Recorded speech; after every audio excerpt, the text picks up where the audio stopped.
Welcome to March Madness. It is March 1st, 2021. Welcome aboard. Ladies and gentlemen, this is the Crushing Iron Podcast, episode 456. Yep. It's all about crushing it. We think it's always about crushing it. Welcome aboard. Hope you had an awesome weekend. Hope you got some sunshine. I know many of you are getting warmer weather. We are. It was like 70 degrees yesterday here. Rainy. God, it was rainy yesterday? I mean, it rained like towards the end of the evening. Can I just say, like, I was looking at the forecast last week and it said rain all weekend. Yeah. So I changed my plans. That's not on that you. I had any plans. I was going to say, that's on you. It is on me, but like, can we just not plans based on the weather? I know, but that's the point, right? Like, if it looks like it's going to rain for your race, it probably won't. I've looked at this coming week because last week when I was like, oh, it's gonna be sunny it's gonna be rain this weekend. It was sunny last week. I was like, man, it's gonna be like 6 straight days of rain. Then I check it periodically as if it matters, and then basically every other time I've checked it, it's like, oh, well, now Tuesday, Wednesday, basically through Sunday is gonna be like lows in the 40s, high in the 60s, nothing but sunshine. And then 2 hours later, checking, it's like rain Tuesday, Wednesday, Thursday, Friday. I'm like, you know what? I'm just gonna let it roll. As long as I know that I can stay dry and I have the appropriate amount of clothing on, then I'm good to go. How do we still pay these people? Well, first of all, I don't pay them. I use a free app called Wonderground, and I'm glad it's free. Like our podcast. Our podcast is free, and I'm sure people are glad about that, because if not, we probably wouldn't have that many of you listening, but we appreciate That's a good point, man. It is. We appreciate you tuning in again. Try and charge for one of these once and see how it goes. Nah, we'll make it our worst or greatest one ever, because people want to hear us falter. People want to hear us succeed, one or the other. Our final cast? Maybe we'll do our final cast, our Bon Voyage, which will be, I think we said podcast 1000, we're retiring. Yep. Heard it here first. Podcast 1000. We are both retiring, walking off into the sunset to live a quiet, boring life. But no, 2026, I think. Yeah, I think that's what our calculator said. 2026. Hey, thanks for the calculator. Who was that? David Anderson, thank you. Yes, David Anderson. Thank you for the spreadsheet. It tells I'm getting old, man. Basically, what he did is we were kind of trying to figure out a few weeks ago what our 1000th podcast, or 500th podcast rather, was going to be on. So he sent us a nice, like, handy dandy spreadsheet where we can put in the number and it would give us the exact date, which I think it was like August was going to be August of this year is when our 500th will be. August 2nd, I believe. Something like that. But we'll use it and be more accurate, and we don't promise to have anything spectacular that day, except for maybe I'll have our dogs back on. As I've tried to for the last like 3.5 minutes is get us going in this podcast. But Mike, you're super chatty this morning. I am. I actually feel pretty good. I can tell you look svelte this morning. I look svelte? Yeah, you too. And I honestly, I was thinking about that, man, and what a mystery that you look can be. svelte? Well, yeah. No, I wasn't. So you woke up, you looked in the mirror, and you're like, I don't even know what svelte means. What does that even mean? Well, you look lean and mean, and you look crisp this morning. I look crisp. Yeah. But I know, I was thinking about what that means. Like, why, it's such a mystery sometimes. Like, not for you, because you wake up every morning and you're just ready to hit the treadmill or something like that. I see you're back to your nefarious ways this morning. I got up at like 7:30 and I did my get on the balcony, naked Life of Brian stretch. And I look down and I see your truck there at 7:30 and I'm like, he's back on the bike again or something. No, I'm just getting my work done early so I can get back on the bike. Oh, is that what it is? Still, I'm like, dude. That's what, I live at my workplace and I look out. You live three stories above it and you're like, that dude's already at work. See you out there and I'm like, damn it. I love it. I came up, but I think a lot of it has to do with I decided yesterday I was going to be on the ball today. Like, it actually worked some yesterday while Hayden was napping. He and I were kind of chilling as bachelors this weekend, went to the Children's Museum, went to the aquarium, and then and I got a little massage yesterday. Took some time for myself. Oh, you did? Yeah, took a massage, got a little babysitter, and came home. He laid down to rest, trying to work on the leg. I have to say, and I'm just going to get this out there. It wasn't the worst massage I've ever had, but one of my biggest pet peeves when you walk in the massage, like, so are there any particular things that you want me to work on today? Yeah, actually my whole left leg is really bothering me. Like, I got IT band, my perineal tendon, I think is what it's called. I'm just very, very tight. Like, I've had some problems there. And then outside of that, just like, my chest or my shoulder is, like, just from being on my laptop all the time. Like, those are really the only areas that I want you to concentrate on. Even Steven. The whole massage, even Steven. You're he kidding spent me. the appropriate, like, the equal amount of time on he spent more time on my feet than he did my legs. Well, that's because that's where probably the problem is. No. That wasn't it. It was, he's not a chiropractor. He doesn't, address like, it's all connected in a chain. I see you're having number 98, 100. I see you're having foot problems. Let me address your left thumb. Like, no, it's not what it was. Just, he didn't listen. I was like, I wanted you to basically beat me all to hell on my left leg and like get it back to normal and just like really go to town. But it was like, it was more of a relaxation massage. When I go get to massage, and that's very rare, I don't want it to be relaxing. I want to like be sweating basically the entire time I'm there. I want you to like do what needs to be done to get my body feeling at least remotely like unknotted or back to, and it was just kind of even Steven. So I was like, yeah, whatever. But it was somewhat relaxing. Came home, worked some anyway. It was Even Steven. That's what I'm gonna call him. His name was Caleb actually, but I'm gonna call him Even Steven from now. Like, I like to request Even Steven. I need to make sure my whole massage, everything is equal. Yeah. Even Steven. Well, I went to mine for my shoulder. During work hours. I'm just saying during work. I knew that was bothering you. That was bothering me. I said my shoulder, she spent, like it's an 80-minute massage. She spent about 35 to 40 minutes on my shoulder. Beautiful. I was actually going to the point where like, hey, that's enough. This is enough. That's like easy. Now you're going to like, love that. So she's been outstanding on that regard.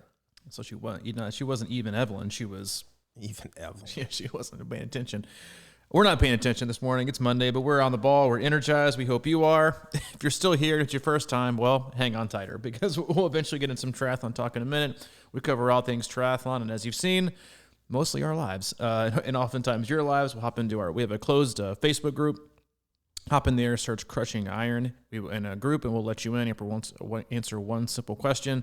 We have a lot of athletes in there, a lot of people from different experiences. We got beginners. We have people who haven't raced before, people in the middle of the pack, people in front of the pack, ex-professionals, current professionals, Ironman champions, people who, struggle to finish as we're all just kind of find our way. Lots of people in there, great attitudes, great people, awesome community. So if you want to get in there, hop in. We're actually going to be using an email from one of our listeners and also a participant in that group for kind of the focus of our podcast today. But that's what we do. We cover, sometimes we'll go in depth, swim, bike, and run training. We'll do race recaps. We're going to start doing race previews because I'm currently gaining more and more confidence as week goes. Yeah, because this morning you're all like, hey, I'm getting excited, and because you and I both work with a lot of athletes that live across the globe, and so I've kind of always had like somewhat of a feel of like if I think things are going to happen around. Obviously, no one can be certain, but all I'm hearing right now is optimism we have an athlete this weekend competing in a 70.3 over in Australia. People are lifting restrictions. Most of the parents I know I have kids are going back to school. Just got a text this morning that in a certain state that they're allowing events up to 1,000 people. Things are moving in the right direction. So it's just, I think it's going to be an exciting next 2 months. And I'm going to have to dust the rust off a little bit and find my Ironman tracker and get ready to basically go back to where I work 7 days a week, which is you got the tracker going. You got people racing all the time every weekend, which I love it. We all need it. We need more people to be around people and get the fellowship. So I anticipate doing more race recaps and more race previews. But for the most part, Mike and I, as both coaches and athletes and longtime best friends, just sit back, relax, have a nice, open, honest discussion about what we're going through, what you're going through. Just kind of take the buzz of the community and have an open, honest discussion with no sponsors, with no ads. But we will have ads here in a little bit. We're going to put some free coffee plugs in there. We have 2 roasts of coffee on the way that we will, Dennis Myers sending one, and I think Michael Bellis. I've got 2 coming. You've got 2 as well. Yeah, so we have some coffee coming in. What we're going to do is, since we don't do sponsors or ads or anything, we're just going to take your local, if you want to send us a bag of your local beans that you love, your local shop, we will brew a pot or 2 or 3, test it out, give them a quick plug, and then move on. That's all I have. I'm done for the day. That's it? Yep, that's it.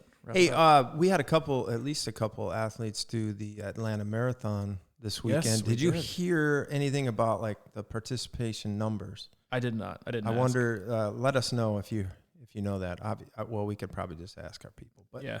Anyway, I was just curious as to how that went because is that a big marathon typically? It usually is. I know they moved it outside of downtown Atlanta, I think, where it usually is, or around downtown, out more towards a speedway or something. But I know they moved it.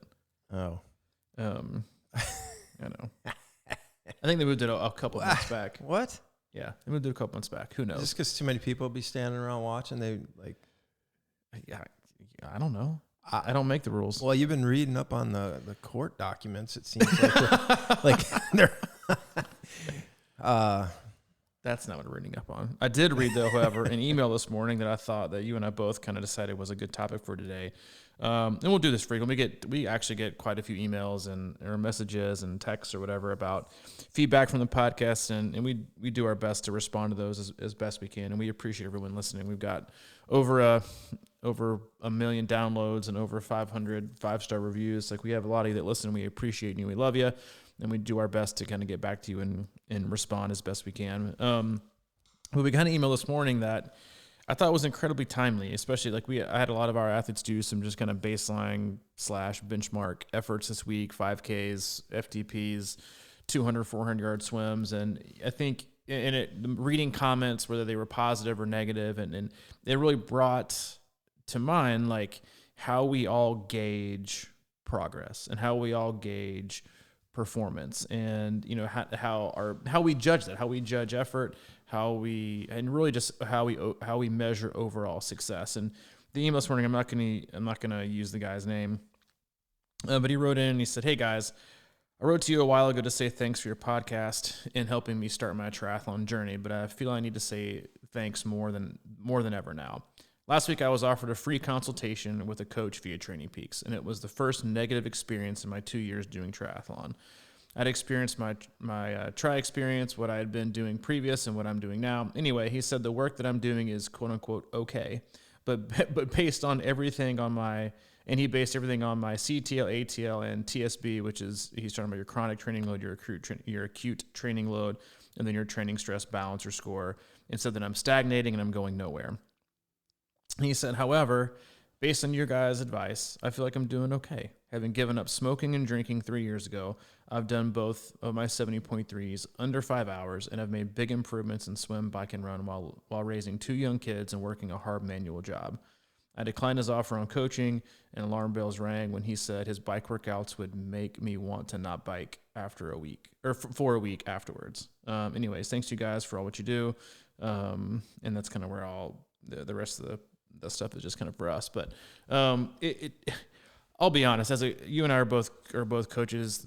The first thing I thought when I read that was there are too many of you, because I think a lot of coaches are like that, but I also know that a lot of athletes like coaches that are like that. That's not to say there isn't a place for coaches that measure everything by data, but I think I think the last year and a half has taught us all that in order to judge ourselves on how we're succeeding, that you have to take into account how we're being successful in life, right? So, and I'll use myself an example before I kind of go into the approach that some coaches take on, my runs are going to make you not want to run for a week, or I'm going to crush you on the track, or we're demolishing athletes and making you not want to bike or run or swim for a period of time is the dumbest thing ever. It is totally counterproductive and not how you should approach training in general, nor should coaches train that way specifically. But what kind of what's it brought to my mind is I was thinking about, this morning and looking back on the last 2 years, I was writing a buddy of mine. I was like, yeah, I think, I got Texas 70.3 hopefully this next month, and I'm going to try and get back on the wagon here today, pending, a healthier, leg feeling in my calf, my T-band, my quad. It'll be nice to kind of dust a little bit of rust off. And then I was like, however, I think pretty much everybody's going to be dusting some rust off at this point. It's I was really happy to get back to things last November, and it didn't happen.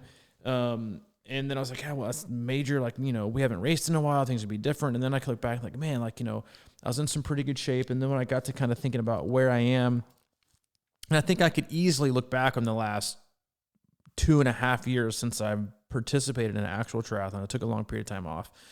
And if I was just measuring myself in terms of where I am fitness-wise or where I am training-wise, I could say, I could definitely be better, or I could definitely have done more, or I could definitely be faster. I could definitely be at this time threshold, or I'm definitely not where I want to be.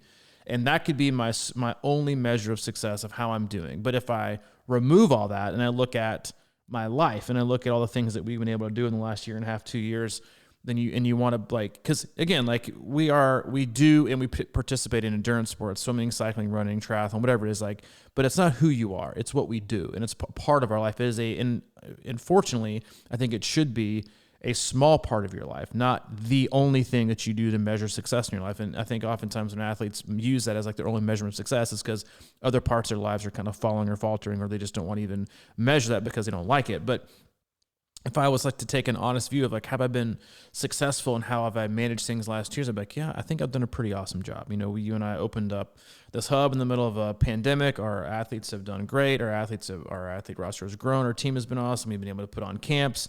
I'm healthy. You know, I'm still, you know, hanging tight and doing training. Like, to be able to do all those things and still be healthy and happy and putting things together, like, that's what success is. Like, it's not just triathlon. It's not just a 5K that's going to take you 25 minutes or a 20-minute FTP test. If that's how you're going to measure overall total success, and yes, do you need to be improving? Do you need to be, you know, seeing improvements? Absolutely. But to just look at those things under a one magnifying glass or a microscope, and not take a bird's eye view of what's going on in life, like this athlete said, you know, in terms of working a manual job and just being in the sport for 2 years and having kids, and like, you know, it's balancing everything, and there's never going to be a consistent trend up. And yes, every athlete, no matter who they are, no matter if they're professional or age group or everywhere in between, you're going to go through periods where you think you are, you know, growing stale, or things are kind of flatlining. Everyone goes through that phase, everyone. And that's when you need to change things up or make adjustments, or just kind of look at your life and think, you know what?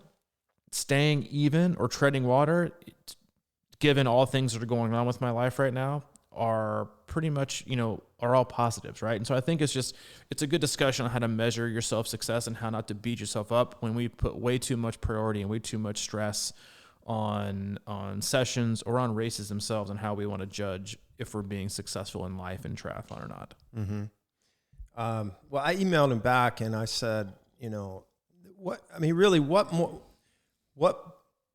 how can you judge yourself on anything but having more energy?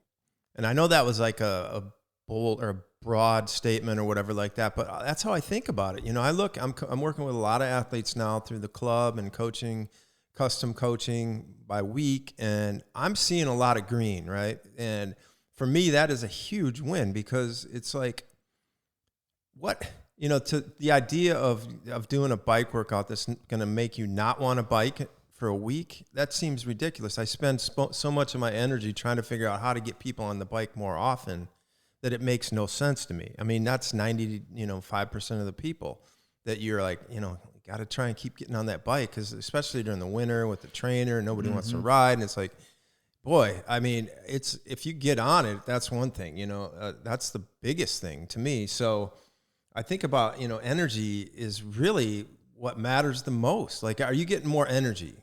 And I kind of alluded to it earlier when I was saying I'm trying to figure this thing out here, because some days I have energy. Like today I feel pretty good. And I'm like, why? So I kind of look back to the last couple of days or last few days and what have I been doing and things like that. And I really don't necessarily have an answer, but to me, that's what it comes down to, because as you get older, and I can say this because I'm getting older and I've been in the sport a while, and I keep thinking about it. It's like, what is improvement for me? And for me, that comes down to, like, a lot of times staying, like I've said it before, but like staying the same speed is an improvement if you're getting older. You know what I mean? Like, that's like, sometimes it takes more work to actually hold on. I mean, if you think about it, I mean, that's what life's all about, is like, as you get older, how are you going to hold on to that? So that means you are improving, even though, quote unquote, you're staying in the same place. So for me, that's I don't know, that's just like a huge win. And like, just to be able to get back on and keep doing it and staying in the sport and feeling good and having energy. I mean, it's difficult to pinpoint that, but like, to me, those are the success stories of why you should be in triathlon in the first place. Because I mean, like, the other day, like, I kept joking about this over how I could, I haven't been riding much, and I can summon the energy on one day or here and there. Mm-hmm. And I think that's what we get into, is this idea of like, oh, I crushed it yesterday, but man, I've been wiped all week. Or I haven't done anything and I feel pretty good today, so I can go out and run, probably my longest distance in a long time. That's the thing about, we always still sort of have it in us. But if we go outside of our means and try to get too crazy with something, we can do it. We can do amazing things on one day or whatever, but it's like, what's the point if that doesn't cascade into long-term more energy, more vibrancy, better moods, all these sorts of things? That's the way I look at things. And it's like, I do believe that. I just think even if if we've been doing this sport for a while and you don't do anything for a long time, you can probably do something crazy like one time. But how is that going to impact you over the long haul? I think so much of it has to do with really looking at your life and understanding, because listen, like no matter what, we talk a lot about stress is stress, and even good stress is stressful. Like, I've got an athlete in Texas right now who just took on who was not working for a while and then just took on an awesome new job, and he's not been inconsistent. He's just, stress is stress, even good stress. Like people see us all the time when they get into new relationships, they get new jobs, they move somewhere, they're doing has like good stress is still stress, right? Because we wake up every single day, depending on how you fueled yourself, the things that you choose to eat, how much you choose to drink, and how much you've slept. You wake up every day with a specific amount of energy to use before you kind of hit that wall of, I'm done. I'm tired. I'm not motivated. I don't have anything left in the tank. From the moment you wake up in the day, it's really understanding about how I want to use this energy and when and how I can use it best to be successful today. And I think that not only comes in specific days, like you said, some days you wake up and you're like, I just got it today, right? And it could be, and you look back and think, all right, well, yesterday, I slept a lot. I did an easy ride. I went to bed early. I got plenty of sleep, and I'm just, the sun was out. It's like little things like that. Like generally, I went and had coffee with a buddy. Like things that generally lift your mood. That's going to set you up probably and give you more energy right for the next day. The same thing goes for not just the day, but like blocks of your life. So if I use myself again as an example, like if I look back in like the last year, I'm like, yeah, there's no telling why I took certain and specific time off from training for a triathlon at a specific level, because all my energy and time was put somewhere else, right? You have to make a choice. I think if you want to be okay and pretty good and just fine at a couple things, or you want to do like as best as you possibly can in maybe like 2 or 3 things in life. You can't, if you end up spreading yourself thin, then you're not going to be successful at all. So if you look at like where I was, this time last year, like the hub is like in construction and things are going on. Like I was stressed and, I don't think you'd even moved here yet. So we're like going back and forth and doing things, and like, yeah, it's no wonder that I didn't have things. And then I had a point where things were going better and like it wasn't as stressful. We got the hubs open, and it's kind of working on its own. Stress is less, energy is up. I had more time availability, same thing goes right now. So I think that you have to look at how I can best use that today. And then you might go to work and think, I woke up feeling like I'm going to crush my workouts, which again is why I'm such a huge fan of getting workouts done as early as you possibly can before the day takes its energy from you. Because I have found this, no matter who it is, or no matter who I've worked with, the later you wait in the day, not the worse your workout's going to become, but the harder it's going to feel, right? Because you wake up almost every single day with as long as you slept correctly, with a topped off tank, right? You wake up with your energy kind of ready to go. For the most part, obviously you can wake up not feeling awesome, not feeling okay. But for most people, depending on what kind of job you have, it's a manual job or a highly stressful job, as you get going through the day, your energy is going to decline. You're putting out, and oftentimes your heart rate's going to go up. Oftentimes you might not make the best fuel choices, right? In terms of like, I had to go out and grab a lunch with, this, and I didn't really eat that great. And I'm doing this after eating like, pizza and wings 30 minutes ago with my work buddies afterwards. So yeah, that's probably not going to yield the best result. I'm not saying that working in the morning is the best thing for everyone, but depending on what kind of job and what kind of life you have, it usually is, because the longer you take and the longer you let the day kind of take bites and pieces out of you, the less efficient the workout's going to be. Or if you have a quality workout set, then you probably need to scale it back some. Think, you know what? An easy ride today is probably what's best for me, because that's all the energy you might have left, right? And that's a decision you have to make, because what you want to do, going back to your cycling point, if you decide to smash it hard, then you're probably going to go into a gigantic energy deficit. So you're going to wake up tomorrow with even less, and you're going to have less energy, less desire, less motivation. You're going to be probably overly sore, not having slept great, to do probably nothing that day. So it's about stringing things together and making those choices. You and I both, like, you will never get upset or frustrated with athletes. Like, I chose to take it easy today because I was just super stressed and this felt like the right thing to do today. Yes, it did. That's almost always the best choice, to take it easier rather than to go harder, because you're going to keep digging yourself a hole, which is the opposite of what you really want to do. Well, for your morning people, that's probably the idea. It's a weird thing for me because sometimes I will use them if I do anything in the morning as far as workout goes. I was writing this morning about it. I was like, sometimes it takes me a while to get into the day. And like, if I got up and started working out, sometimes that can backfire. So like, if I'll do anything, sometimes it might be a walk, or it might be a super easy something to get the blood going for me. Cause it's, back to the beginning of this podcast, I can't figure it out sometimes why certain times I have energy and certain times I don't. I mean, like last night, I was wide awake last night again, and I was ready to work out at like midnight.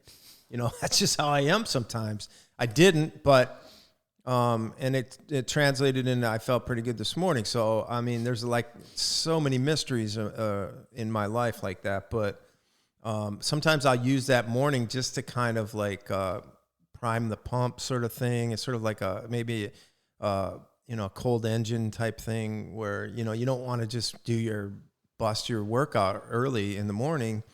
But that's why I always had like, a lot of times I'll have later workouts that are like, that's when I'm at my strength sometimes. So I don't know if that's great or whatever, but sometimes I just have to roll with what I have. And there's a lot to be said for understanding how you feel, and sort of like, that's why like race morning, a lot of times I will maybe often not sleep very well, and late to transition and spend a lot of time really warming up. I'm big on that, like race morning arm circles and just doing little things to get my heart rate up, because a lot of times I feel like I'm just a slow evolver in the mornings, and I'm not like I've never been able to jump out of bed and be like, hey, let's go get it. That's just not my thing, and for why that is, I have no idea, but there's something to be said about like setting yourself up that morning for that workout at your baseline instead of just plowing right into it right out of the bed, because I think that can set a tone as well. You said it. I mean, and this is so much about, I was having an email kind of back and forth with another athlete this morning. It's like, there's not a certain amount of value you can put on knowing yourself, and just being really, really in touch with what you need, when you need it, how you need it, and then what's best for you, whether you have a coach or not. Like, I think that's one of the biggest misconceptions athletes have about getting a coach and how or what the athlete-coach relationship looks like. It's not about a coach telling you what to do all the time, and that you can't deviate from that, and then you must do it. You must do all of that specifically and exactly how. It's a partnership. It is a collaboration. It is, you do things together. You should never feel like if you don't do something, then your coach is going to get mad or you're letting down your coach. Like, your coach's job is to kind of lay down a path of least resistance for you. You also can't predict everything in life, right? So I can't predict when you and I go and lay out our weeks for our athletes, we can't predict that a Thursday meeting is going to run over by 2 hours, or that you're, like I had an athlete yesterday who lives in Canada, who has a very demanding job. She's a single mom, and she was like, hey, I did awesome. She like crushed her 5K that morning. She's like, I wasn't able to get this run in later because I found out the president of her company sick, and I've got all these meetings that I've got to take over and kind of champion tomorrow morning, these presentations. So I didn't get this run in. I'm like, okay. Like, again, you can't predict. Like, and athletes, and especially triathletes, we love to predict and analyze every single thing that we do, from every watt and heart rate beat, everything that we do, we like to predict and have like perfectly analyzed that we can do exactly every single day.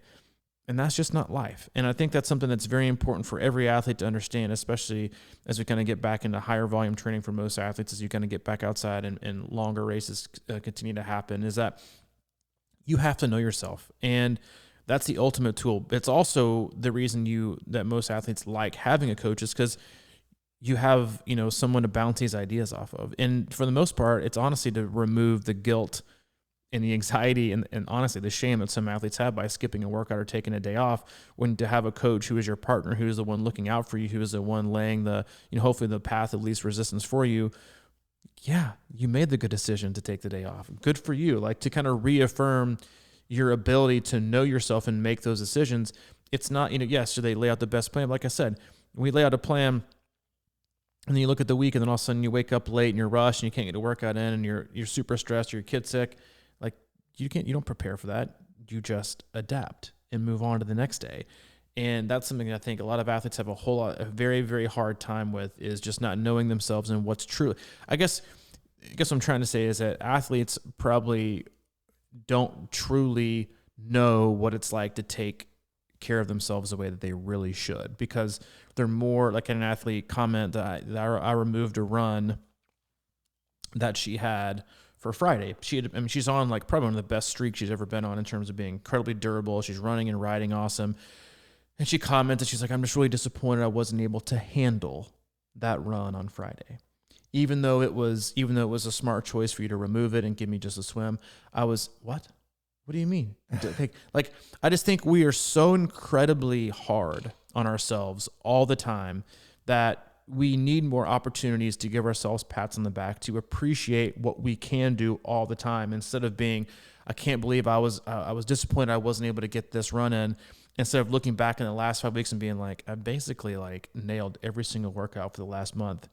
Why is this a surprise? And should it be disappointing at all? Or should it make me sad? Or should it make me upset? It's a workout, right? We put way too much stock and way too much importance behind the completion or the expectation that we have on workouts to give us something in return, when we should be asking, what do we want this to do for us in just a synergistic way for us mentally and emotionally, not just a performance thing. Like, what do I need for my soul today? What do I need to make me feel refreshed and get back at things tomorrow, and stop comparing what I did last week to today or what I want to do next week, because you have no idea. Your body can change on a dime. You could feel like $1 million one day and wake up the next day feeling like absolute crap. And then you could be like, you know what? I don't think that working out's the best thing for me tomorrow. And then you wake up the next day, and then what happens? You feel like $1 million. Like, you just can't predict that. That's why you have to kind of own yourself and how you feel, and be confident in doing what's best for you every moment and every minute of every session. I love that, man. What did you do for your soul today? What do you need for your soul today? Every day is not a competition. I mean, I think that's what we like to think. It's like, we got to go grind it out. We got to go make more money. We got to go do this. We got to do that. And that's a lot of pressure. I've been doing a lot of breathing exercises and stuff lately.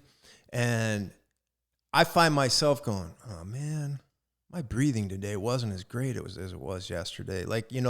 Sort of put myself in a judgment bucket based on deep breathing competitions. It's like, what is that? It's sort of like, we just have a challenge every day, I think, to wake up and try to feel as good as we can, do something that our soul needs. And I think that we lose track of the real purpose of everything. And when I look in Training Peaks and I see athletes, and they'll just sometimes write, felt great. And I'll be like, that is it right there. That is it. Perfect. That's all I can say is like, perfect, or that felt really easy, felt good, or whatever. And I'm like, yeah, that is it, because we're just on a mission here to really feel great. And I mean, whatever that takes, it can change on a daily basis. I've been eating a little bit better lately too. And, the first few days that I was like, man, I'm eating better. Why don't I feel great? And then the fourth day I was like, woke up and I'm like, man, I've been kind of cutting back on like gluten a little bit, like breads and things like that a little bit. And I woke up, man, did I feel like some cookies. And I drove to the store and bought cookies. And I'm like, you know what? And I didn't really judge myself for it. I was just like, I felt like I needed that. And I know it was a little bit weak, but like. What kind of cookies? Chocolate chip. Straight out of the. Standard. Huh? Yeah, standard money in the bank, yeah. Microwave or not microwave? I didn't no. What? No, are you serious? No. Who doesn't heat up their cookies? Me. I like them. Oh, my God. You like them cracking and like, I like it. No, they were soft-ish. Grocery store? Yeah, over at Food King. Those? Yeah, right out of the bakery, though. Oh, of course they were. They were unbelievable. But they were so good, I had to leave them in the car. Smart choice. Yeah, put them in the trunk. The trunk? Yeah. Because in a lockbox. I had, I ate, because you know how it goes. You go and like I ate them while I was driving home, like 3 or 4 of them. Jesus. I mean, like you were craving it. Yeah, I really needed it. And I got done, and I'm like, I can't take this little bucket of cookies upstairs, so I just left it in the car. And over the course of the weekend, I would go down in the car and grab a few. I mean, if they're in my house, man, it's over. And then you do the walk of shame back upstairs. You're like, I had to walk all the way hard. I walked all the way to my car to get a cookie out of the trunk. Yeah, right. Okay. I don't think I didn't feel like a crack addict going down there. You know what I mean? Like opening the trunk, and I'm looking around to see if people are watching me grab cookies, out of my car. And but there's something about that, right? You just feel like, man, how weak are you right now? It's or like, at least I wasn't sneaking, Or maybe the question is not how weak are you, but how much did you probably overdo abstaining from a certain thing to lead you to this ultimate like cookie, Right. So what I did yesterday is I started throwing some rice in the mix, and I think that's like, that's like, listen, that's what happens when people go totally, I mean, obviously not everything. There's certain things you just like stop. Like, like for me, like I can't just kind of drink. I just can't not drink ever again. I can't just kind of like dabble with drinking and be like, I'm going to get better. It's not like that really, but stuff like that. That's why you see so many people again, who probably started January 1 and were like, I'm not going to eat another cookie this year. Yeah, you know what they did? They found themselves buying cookies at the Food King, and now they're going back to their trunk and doing the walk of shame with a chocolate chip cookie. Like when you like, there's nothing. First of all, there's nothing wrong, right, with any of these things. Like if you're, like it shouldn't be like any food shaming or you're wrong for this or I shouldn't have that. It's bad. Like treat yourself, right? There's nothing wrong with that because what happens is the longer you go, right? This I've seen this happen so many times with athletes that like they'll do like some new, diet or trend. They're like, I've been really, really good this week. I'm just lacking energy though. And then come Saturday, it is game on. It is like pizza, burgers, wings. They're like, I just been craving it all week. And then honestly, most people, because I've been there before, probably end up with a net gain for the week. Like if you had just kind of eaten normally and been like, hey, I'll have a cookie here or a cookie there. It's probably better than the 19 you had on the 4 on the way home from the mile drive home and then going down the walk of shame, like unless you're counting steps. Like that's a cheat day. That whole cheat day mentality that people have put into play. It's like be great 6 days and then cheat all day Saturday. Right. It's like, and you go back and look like that's like maybe like like, hey man, I haven't drank all week. I'm not drinking during the week anymore. But then on Saturday you have like 14 beers. I'm like, maybe you should go back to drinking during the week because if you're gonna have like 1 or 2, it's probably better for you than absolutely smashing yourself on Saturday. But going like any stretch, whether it's measuring success, whether it's training, whether it's racing, like going too much in one direction is almost always a bad thing, right? Or maybe not a bad thing, but maybe doing it at once. Like overnight, I'm going to change everything. Yep. Coach, load me up. I know I've been struggling. I know I haven't swam that much, but you know what? I'm ready. 4 days a week. Let's do it. I'm like, why don't you just go once this week and let's make that a win. Like there's just, we overcompensate so much with how we're trying to, I guess, justify our inability to be successful or consistent with previous weeks or months. Or we're like, I know I've missed a lot of swims or rides or runs the last few weeks. I know that, but you know what?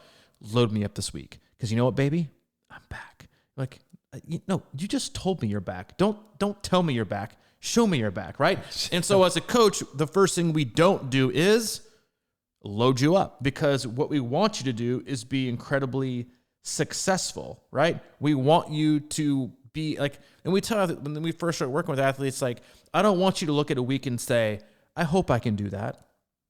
you only look at it and think, oh, I can definitely do that. And you know what? Give me a little bit more. I can probably run for 30 more minutes. Okay, why don't you just show me, right, that you can do all of this, and then we'll probably just, increase it a little bit. Like, it's so much about setting people up for success. And the most important piece is the psychology around success and making yourself into what you see as a successful athlete, not as someone who always performs their best 24/7, because no one does. You only have one PR in everything in life, right? There's only one fastest person on the planet and one slowest. The rest of us, we're just stuck in the middle. Okay. So welcome to the middle, unless you're that person, which is, probably rare, but it's like being successful and making things attainable are so, like, going back to the, that other coach's comment about you're not going to want to get back on the bike for a week. How is that successful? That's like ultimate failure, because the workout was probably non-beneficial. You want to know why? Because according to you, they can't bike for a week, right? So what are you gonna do? You're on the one bike workout a week, method. Like, I'm not sure how that's gonna work. It's about and honestly, and I know you see this too, like, the psychology of success is wrapped around seeing ourselves as doing what is required. And athletes, and sometimes I just say, like, do 30 minutes a day this week. And if you can do that, then we can bump it up. But if you can't do that, then we can't. Like, it's matter of fact. It's just, you can or you can't. And I think setting athletes up for success builds that confidence and that ability to have better time management, that ability to being able to better stay motivated and committed. When you see it and you think, I can do that, instead of, how am I ever going to get all this done? Right? You're immediately behind the 8 ball, because as soon as you have like one thing not happen or one thing not go your way, then you feel behind the 8 ball, and like the week is going to be a failure. You should never measure a week as a failure or even a success on Monday, Tuesday, Wednesday, Thursday, Friday, or Saturday. Come Sunday, however, look back. Was the week an overall success? And even then, don't ever consider it a failure. Just consider it what it was, right? We like to rush to judgment. We like metrics, like going back to your breathing thing in the balcony. Like, I think it's become very unsatisfying for us as humans to just think, I had a good day today. Well, why? Why was it a good day? Well, I beat this and I did this. Why can't it just feel like it was a good day? Mm-hmm. Like, why can't you just innately know, this felt good today? I wasn't overly stressed. I didn't work out at all yesterday. And yesterday I had a pretty awesome day. Like, it was just, I don't know, I won't say it was easy. It was just a good day. I don't need like some metric to compare it to like, I just need to know that it felt good and it was a positive day. I don't need to compare it, right? And that we've become so, and Training Peaks does this, and everything we do in life is, Strava, all these, like, it's all new this, new that, new this, new that. Everything is, third best, fifth best, ninth best, first best. You're the fourth fastest to run this route down the street. I'm like, it's 0.10 miles. Like, who the hell cares? Like, it's like, if you can, like, we can all probably walk out of our house or wherever you are today and be like, I'm going to be the only person on the planet to stand on my head for 35 seconds and then run 500 feet and do it twice. There's probably nobody else on the planet. But you know what? Today, I'm the best at it, baby. Like, best in the world. The best in the world. Like, we just become so obsessed with the ranking system that we have, when the only ranking system that matters is you. Like, how do you feel about how you're doing today?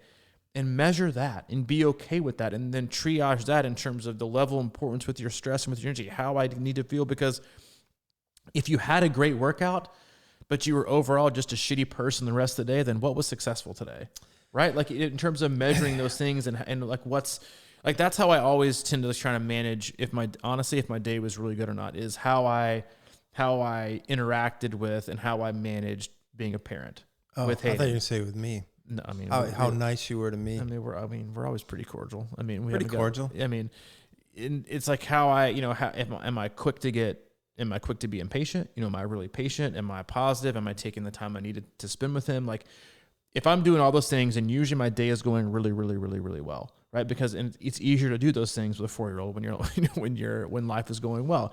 If it's not, and when I'm really impatient or when I'm stressed, then I'm like, all right, what else is going wrong? What else is, and like, that's how I'm measuring my days. Not like, did I get my run in today? Would that have been a positive? Yes.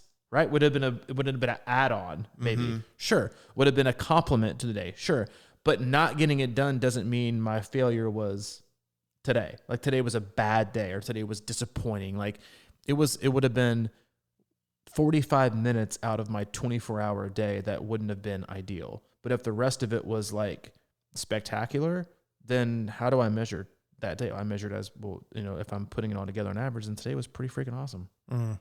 Man, raising a child like that has to be very tricky these days because of what you're saying is like measuring everything and whatever, you know, whether it's like, I know Hayden's a little bit young probably for social media and stuff like that, but you talk about like how many likes did we get today or how many this and that. And I think back to when I was a kid, it was sort of like, we just did stuff, you know, like, and how do you judge that day? You know, how many times, you know, we made little competitions and things like that or whatever around the neighborhood. It's like, how many times can you ride your big wheel around this cone or something like that? But like, there really wasn't any metrics or things like that was, you know, we just had to remember it. And a lot of times write it down on paper or something like that. It really wasn't. Well, Johnny from Cul-de-sac B over in the Williamson County district, he did it 19 times. Right. Like, you're a loser. Yeah. Yeah. I've talked about this before, but like, I love me some yellow in Training Peaks because a lot of times that will show me two things. One, it'll say, I didn't really feel it today, but I tried to give it an effort. And you just never know. And they stopped short, like Costanza. Which is good. If you're not, you know, like, hey, all right, I got on, I wasn't feeling it, and it wasn't like changing, it wasn't helping today. You stop short. And then secondly, a lot of times maybe it's a 30-minute run, and I see, I don't know how many minutes over turns it yellow. It's usually a percentage. So yeah. If you go over, go under, it's But if I see a 30-minute run and somebody did like 39 minutes and it's yellow or whatever, I'm like, that is awesome, you know, because normally I just felt really good and I just ran a little bit extra easy. Huge win. Okay. I mean, you know, how can you not like that, right? You know, it's sort of like, and but back to this idea of you know, trying to be clean all week and then just binging on the weekend or whatever. We just sort of have this cramming mentality, I think, for everything, you know, like technology has made it so much easier to like get things done fast or whatever. You know, back in the day, you had to just like, you know, building, like, look at we're in this neighborhood and they're building these like condos. It feels like in 2 months. Yeah. These buildings are going up. Like, there's a 4-story building, 5 units or whatever. That, Chris? I feel like it's quicker than our building. Yeah, our builder listens to our podcast. But how quick they do that, man, is unbelievable. I feel like they've framed this whole place out in like 3 weeks or something like that.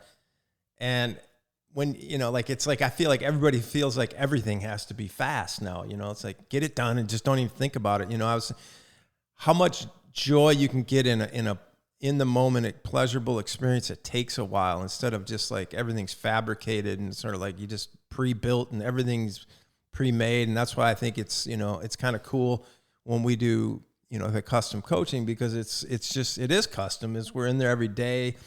You know, you're tired on a Sunday and we're like, all right, we're going to switch your week up a little bit here. We're going to back that off. And no, I can handle it. I promise. Yeah. Well, let's start with Monday and then see how that goes. Yeah. You know, but like those are the kind of things that matter, I think. You know, it's like we want a prefab plan that's just going to be perfect. And if we don't hit it, we're upset with ourselves and things like that. But like, you know, everybody's different. Things take time and you have to adjust and I just love it, man. Just like do what your soul needs today.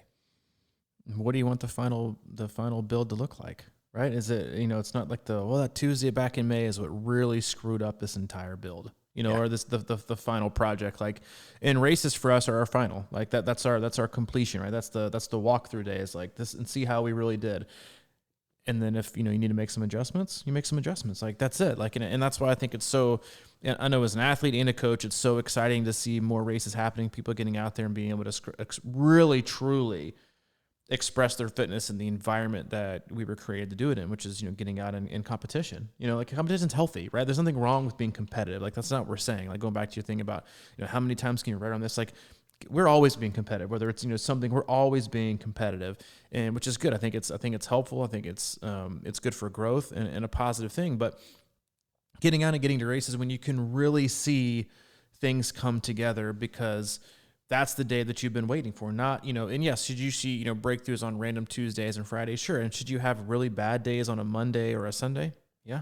You want to know why? Because if you're being consistent enough, you should have bad days, right? If you do anything, like I was thinking about this the other day when I was like, hey, we're over 500 reviews, and you look back and you see all like the really, really crappy ones. Is my first thought, honestly, was like, because if you look back, like our last were like 504 reviews, and our overall rating is 5-star, but you look back in like the last 50 or so, they've all been like 5 stars. And around this time, maybe last year, USAT put out that article that had our podcast and was like, you should listen to this, podcast, right? Or whatever. And after that was released, so I think we had a bunch of new listeners, and we had like not a lot, but quite a few like really, really bad reviews, like 1 stars, 2 stars. It was like, Mike sucks. He's the worst. Robbie is the biggest idiot ever, things like that. And, bringing me down. And, someone mentioned that to me, and they were like, how did that make you feel? And I was like, well, honestly, I kind of like it, because it means more people are listening. Because if you do anything long enough, and you put out, 450 plus podcasts that you put out for free out into the world for anyone to listen to, you don't want just all 5. Because that means only a couple people are listening, or you want to reach as many people as possible. And if you do it long enough, you're going to be criticized at some point, right? And that's just like, if anyone can do 3 podcasts incredible and be done, right? I'm like, see, I got a 5-star rating, but you did 3, right? That's it. It takes a lot to be consistent. And yeah, have we probably had some 1-star podcast? For sure. Like 100% we have. Have we had a couple of 5 stars? Yeah, we probably have. We probably had some in the middle. Like, that's just part of being consistent, but it's also about doing things that you love and doing them, even when you don't feel like doing what you've been. Plenty of days you and I have not wanted to do some, and there have been days where we've been amped to do some. But it's about getting back in front of the microphone, doing it anyway, and then usually by like midway through, we're like, oh, man, I'm so glad we did this. Like I always feel energized after we're done. It's instead of being like, maybe we shouldn't do it today. That's why we've been consistent. Is you can't.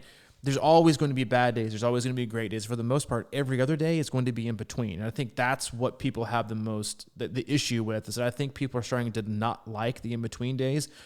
They're starting to either really, really crave or need or want the great days, but also if they don't want those, they also want it to be the crappy days. Something that's dramatic, either dramatically great or dramatically terrible. The even Steven days, this kind of the 80% of the days, which we all have, like that's, people are becoming like so like allergic to having those. Today was just terrible, man. It was the worst day of my life, or it was the best day ever, YOLO, baby. And then you're like, that's okay. Well, that sucks, because that's probably going to happen once this entire year. So the rest are kind of going to be boring. Boring days are so unpopular and unattractive to people, but they are so necessary if you're trying to be consistent and do a lot of work and do it all the time and eventually get to where you want to go. Mm. Yeah, I love the podcast analogy, because it's true. A lot of times and I love that.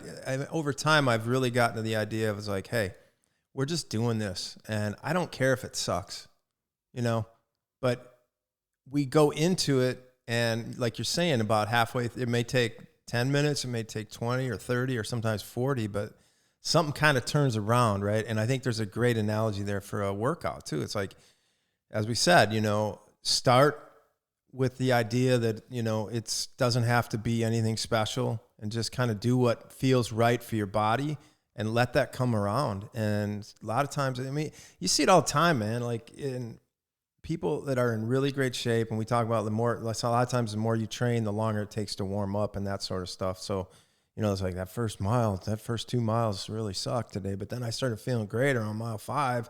And really about mile 8, I was like on fire, So like, don't judge your workout, or don't judge your podcast, or don't judge your day in the first, few minutes. Yeah, and we're not advertising you giving us 1-star reviews, just to be clear. but it just is what it is. Like, you just do them. Doesn't matter. Doing them. It doesn't matter. It really doesn't matter. We're just doing what we like to do. It hurts our ability to get sponsors. And that's the thing, is you don't judge your workout. You just do what you like to do. And that usually kind of takes care of itself. I'll tell you this, and we'll end it on this one. I have never, I don't think ever, ended a workout well that I started off with, I'm going to crush this workout and I'm going to have it today. I don't know that I've ever had a workout that's gone really, really well. The best workouts I've ever had are, I'm really going to work hard today and just see what happens. Mm-hmm. Those almost always end up being the best workouts that I've never got them like, you know what? Because you don't know. You don't know. You don't even know till like 20 minutes in. Like honestly, the best workouts I've ever had, or even like just going back recently, like the last block I did before, what I hope was Texas in between. The best workouts I had were the ones where I just kind of deviated from my original planning and just kind of went with what I knew I had for the day. And it wasn't until after like 30 minutes left. Like one of the workouts was, I think I had two rest breaks in between 3 intervals instead of just doing, I think it was 3 20-minute efforts with 10 minutes in between. I got through the first 20 and I was already in just not feeling that awesome. I was like, man, if I take a 10-minute easy, I don't know if I'm going to get this back. And so I just chose to ride it through and just like not take a rest, but just kind of stay in that zone. I'm like, I'm just going to keep working hard until I can't work hard anymore. Skip the rest and ended up finishing with probably some of my best power I've ever had in my entire life. But I had no idea. Like it wasn't planned. It wasn't like, this is what I'm going to do today. I'm going to hit this. I was just like, let me just see. But I was just proud of my effort. Yeah, the result was positive, but I just kind of figured out what I had for the day. And then I was like, I'm just going to kind of roll with it. And we definitely will end on that. I just have one thought on that point. So we're not ending on that. When you go into a workout and think you're going to crush it, that's probably when you really have to check yourself the most. Because that's really what we're talking about is like, okay, my mind says I'm not into this today, but your body might be like doing all right down there. You know what I mean? Or vice versa. Your mind might be like, I am fired up and ready to go. And your body might not be totally in tune with that, energy or that, enthusiasm. So when you're feeling like you're going to crush it, treat it the same. And that, I think, can be a really good lesson for racing, to be honest. Or pull it back. Or ask yourself, why do I feel the need to have to crush this today? What else is going on? Let the crushing unfold. Just let it like 456 podcasts. Just let it unfold. Just let it unfold. As this podcast unfolded, slowly, very slowly, we appreciate you hanging on tight. We appreciate you, as always, listening. We love you. We appreciate your time. If you haven't, or you have been, and it's been a while, or even it was yesterday or this morning, go back. Check out our website, c26triathlon.com. It's our one-stop shop for all things coaching, camps, community, and future coffee reviews. You can click there for all the info that you need. If you have questions for Mike, he is at crushingiron@gmail.com. If you have any questions for me, I'm at c26coach@gmail.com. We still have our club membership going on. And I think both Mike and I both have some spots open for custom coaching. And click on the coaching tab, scroll down 3, you got info on coaches there and pricing and also the club membership. Don't do this, okay? Don't wake up on April 1st and see races going off and think, oh, shit, I was wrong. And I can't defer. I've got races to get ready for, baby. Like, they're coming. And it's time to be ready. That the easy, I think a lot of people have found themselves, myself included, in that, you know what? They're not probably going to happen until like September. So I'm just going to, they're coming. Best be ready. All right. I'm in. All right. See you, dude. See you, buddy.